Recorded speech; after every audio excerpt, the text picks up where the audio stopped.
you just need that kind of information. And Ricky, I think I understand the difficulties around, coming behind and trying to catch up with other struggles. But there's a lot that you can learn from struggles that went before you, and you learn from their mistakes, you learn from their success stories, and find a way to use those stories, bad or good, to your own advantage.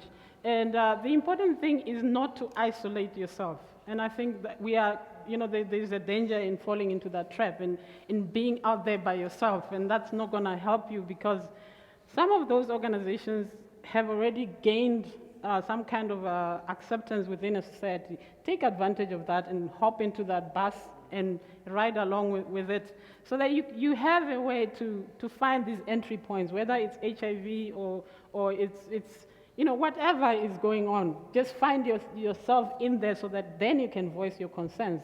You can say, these are the issues.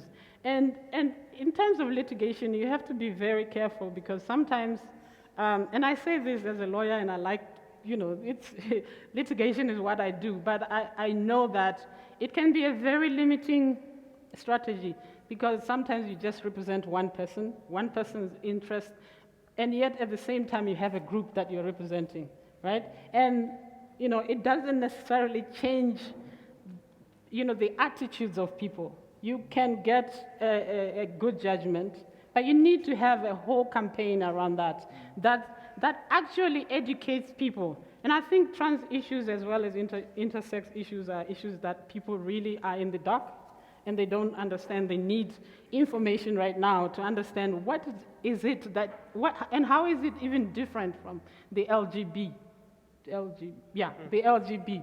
And so you need that information out there, and you can do that through documentation and research. Okay, Danilo, you have the last word, but this time I'm serious about the 90 seconds. Okay, I'm not going to take long, but one of the things that I would like to point out is that whatever strategy we choose, it has to be aligned with the context that we operate in, because we have seen a lot of strategies being applied in some contexts and then just gone totally a disaster. And another thing is that there is always this emphasis, but I don't know if it's because of the context of the countries, probably the Anglophone countries, putting more emphasis on litigation.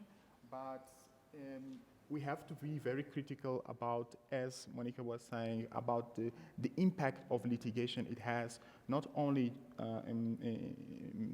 in a society, but also to the organization and people who are involved in this process. For instance, I come from a country where our judiciary system it's not that perfect, and it's quite biased, and not that ready to have those discussions. So if we take these issues to the judiciary, we know from now that probably we will not have a positive ruling on that.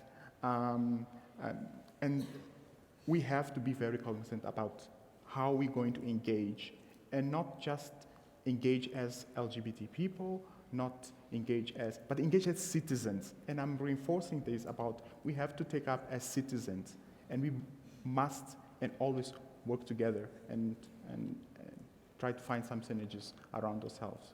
Thank you. If we step away from the details of the interventions and the contributions from yourself and from the panel, I think there are two broad sets of issues that certainly my wish is that we take forward over the next couple of days and have at the back of our minds. And there are two aspects of the strategic conversations that I think are continuous within the sectors that we work. The first question is the strategic question around who do we build alliances with, and one session this afternoon will take that further, where we have various folks, be it from the faith communities, the media, or someone who is a lawyer speaking about those collaborations. So I think that's a very difficult and interesting conversation at the same time. How do we take these issues forward in terms of collaboration? Who do we collaborate with? The second issue that comes out of this plenary for me is around the range of tools that we use. I think we're at a point where we are revising, for example, what we think about a human rights framework, about public interest litigation, and there's the constant question of how do you use this tool for what it is worth, like in Botswana, but at the same time be aware that you need to reinforce it with a bottom-up approach that also deals with social attitudes. I think despite the details and disagreement on some of the detail among the panelists, the one thing that is overarching and also speaks to the very existence of the other foundation is that there is a commitment for substantive and genuine social change. And the rest of the Kopano is really about the strategies and the tactics to get you there, but the fundamental commitment to social change in the context of the struggle for freedom and for dignity for all sexualities, I think is what will unite us even as we disagree on the finer points of detail. Can we put our hands together and finally thank our panel for this wonderful opening?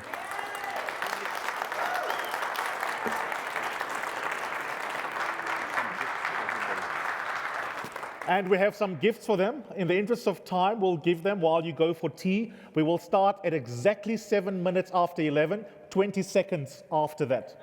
If you're not here, you're going to miss out. Please be back right here. The tea is basically in the area as you came in, the foyer area. It's all set up.